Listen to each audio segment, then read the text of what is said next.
अब से शहबाज शरीफ का नाम हमने ड्रामा शरीफ रख दिया। किसी जज ने भी कतरी खत कबूल नहीं किया।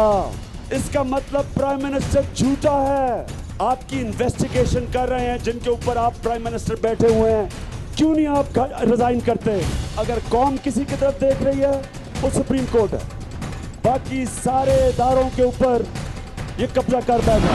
जो भी फौज को कह रहा है कि जी फौज पीछे हट गई, मैं सबके सामने कहना चाहता हूं कि फौज क्या करती? क्या फौज मार्शल लॉ लगा देती?